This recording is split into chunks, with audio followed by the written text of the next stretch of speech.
محترم بزرگ اور دوستوں اور عزیز ساتھیوں کہ ہم نے پہلے پارٹ کے اندر سنا ہے کہ حضرت موسیٰ علیہ السلام مدین کی طرف چلے گئے جو حضرت شعیب علیہ السلام کا شہر تھا۔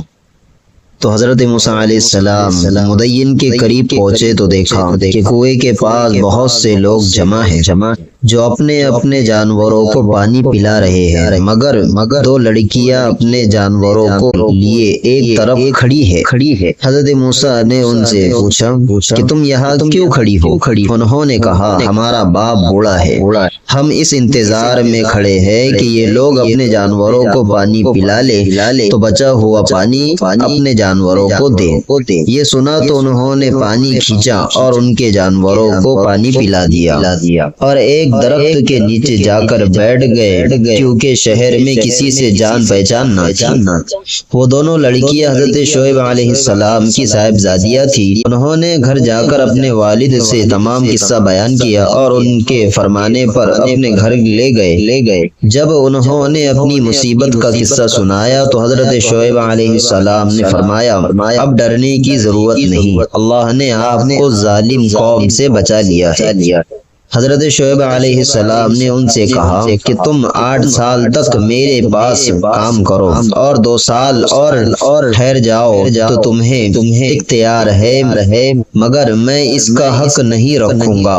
8 سال گزر جانے پر تمہیں اپنے پاس رہنے پر مجبور نہ کروں گا۔ میں اپنی طرف سے یہ وعدہ کرتا ہوں کہ اپنی ایک لڑکی کا نکاح تم سے کر دوں گا۔ حضرت موسیٰ علیہ السلام نے کہا کہ مجھے منظور ہے، 8 یا 10 سال، اس میں سے جو مدت چاہو پوری کرو، مجھ پر زور زیادتی نہ ہونی چاہیے اور اللہ تعالیٰ ان باتوں پر گواہ ہے۔ چنانچہ وہ برابر کام کرتے رہے اور جب مدت پوری ہو گئی تو حضرت شعیب علیہ السلام نے اپنی لڑکی کا نکاح ان سے کر دیا۔ جب نکاح ہو گیا تو وہ دونوں میاں بیوی وہاں سے روانہ ہوئے اور راستے میں ایک جگہ پہاڑی کی طرف انہوں نے آگ دیکھی۔ موسیٰ علیہ السلام نے اپنی بیوی سے کہا یہاں ٹھہرو، میں آگ لے کر ابھی آتا ہوں، اور اگر کوئی شخص وہاں مل گیا تو اس سے راستہ بھی معلوم کر لوں گا۔ وہاں گئے تو میدان کے کنارے پر درخت میں سے آواز آئی مبارک ہے وہ جو اس آگ میں ہے اور جو اس کے چاروں طرف ہے۔ تم طوا کے میدان میں ہو، اپنے جوتے اتار دو، میں اللہ ہوں تمام جہان کا اور تمہارا پالنے والا۔ میں نے تمہیں پیغمبری کے لیے چن لیا ہے، جو کچھ کہتا ہوں اس کو سن، میری عبادت کر اور میری یاد کی خاطر نماز کی پابندی کر، بے شک قیامت آنے والی ہے۔ موسیٰ علیہ السلام تمہارے دائیں ہاتھ میں کیا ہے؟ انہوں نے کہا یہ میری لاٹھی ہے، اس پر سہارا لیتا ہوں، اپنی بکریوں کے لیے اس سے پتے جھاڑتا ہوں، اس سے اور بھی کام لیتا ہوں۔ اللہ تعالیٰ نے حکم دیا کہ اس لاٹھی کو زمین پر ڈال دو۔ لاٹھی جو ڈالی تو وہ سانپ کی طرح دوڑتی ہوئی دکھائی دی، اس پر وہ ڈر گئے۔ اللہ تعالیٰ نے ارشاد فرمایا کہ اس کو پکڑ لو اور ڈرو نہیں، ہم ابھی اس کو پہلی حالت پر کر دیتے ہیں، اور اپنا داہنا ہاتھ اپنی بائیں بغل میں دے لو، پھر نکال لو، پھر کسی عیب کے نہایت روشن ہو کر نکلے گا۔ یہ دوسری نشانی ہوں گی تاکہ ہم تم کو اپنی قدرت کی بڑی نشانیوں میں سے بعض نشانیاں دکھاتے۔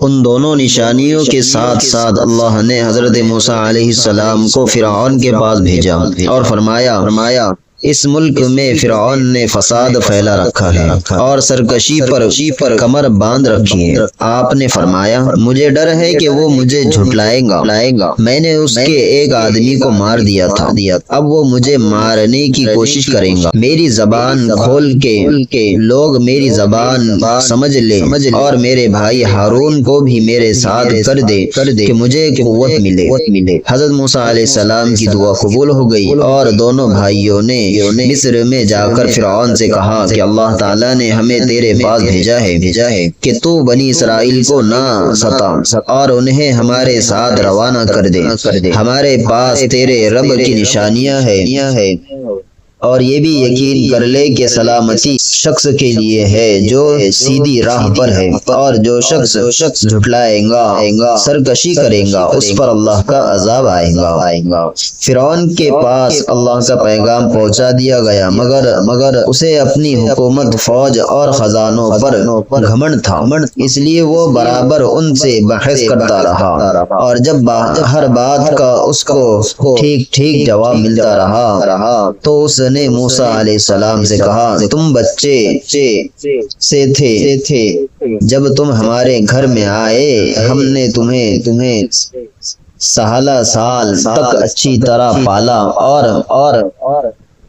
رہا، احسان جتلانا پرورش کا، سو وہ یہ نعمت ہے جس کا تو مجھ پر احسان رکھتا ہے۔ تو نے بنی اسرائیل کو سخت ذلت میں ڈال رکھا تھا، اور جب تم نے میرے قتل کا ارادہ کیا تو میں مدین چلا گیا، پھر اللہ تعالیٰ نے مجھے دانائی دی اور اب رسول بنا کر تیری طرف بھیجا۔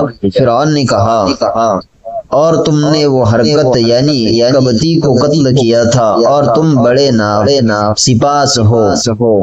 حضرت موسیٰ علیہ السلام نے جواب دیا کہ واقعی میں اس وقت وہ حرکت کر بیٹھا تھا اور مجھ سے غلطی ہو گئی تھی۔ فرعون اس بات کو سن کر لاجواب ہو گیا اور بات بدل کر پوچھنے لگا، تمہارا رب کون ہے؟ آپ نے فرمایا، جس نے آسمان اور زمین کو پیدا کیا، جو نہ صرف تمہارا بلکہ تمہارے باپ دادا کا پالنے والا ہے۔ فرعون نے درباریوں سے کہا کہ یہ تو کوئی دیوانہ ہے جو بہکی باتیں کر رہا ہے۔